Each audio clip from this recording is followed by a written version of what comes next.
Gundam.tk presents ZZ Gundam.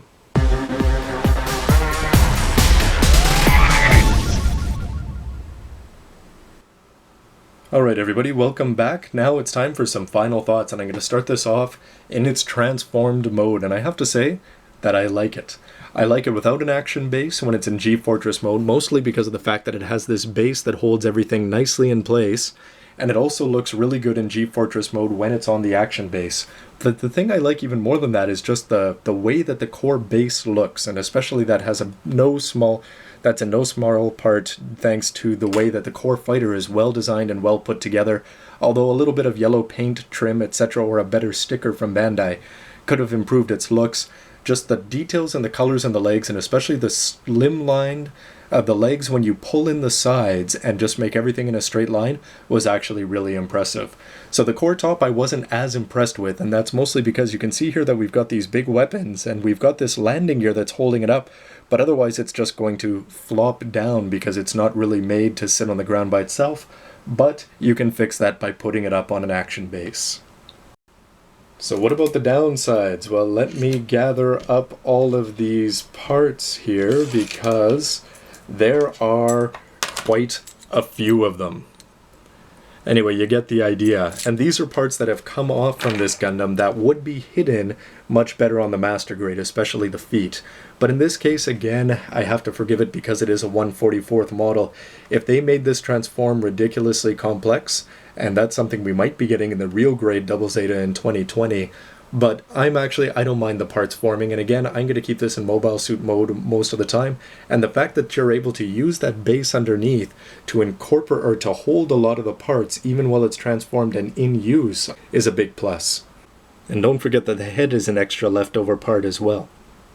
So I'm impressed with the colors, the playability, and the overall design and transformation of this G-Fortress, as well as the top and the bottom.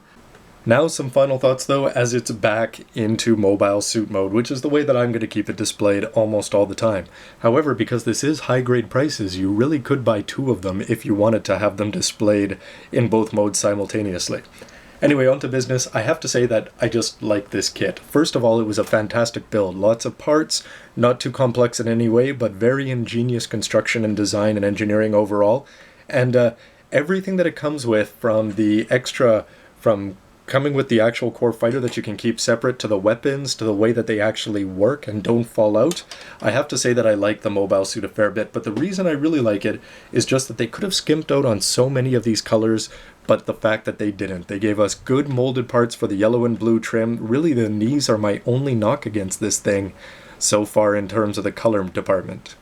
Now, the proportions can be hit or miss for some people, but I really have to give props to this for, from the minute I put the chest together, I could just see that they did a good job of slimming it down while still keeping it just bulky enough to maintain some of its 80s feel. But I'm glad that they didn't go totally 80s, and I'm glad they didn't go too sleek and slim down. I think they found a very good balance. And of course, when they released the real grade of this in the year 2020, I'm sure that whatever the style of the time is, that new Double Zeta Gundam will reflect that.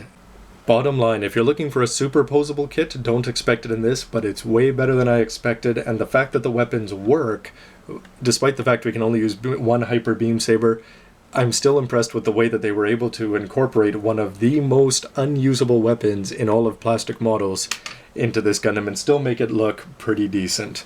So anyway, I have to give this kit a thumbs up, and I hope that you've enjoyed the review, and I hope that you enjoy building this yourself if you do. So again, this is Robert184 from Gundam.tk. Stay tuned for lots more reviews, and don't forget you can check out reviews of almost all the lead Gundams in Master Grade 1/100th, and more of them in 1/44th high grade. So Bandai, you keep putting them out, and I'll keep buying them.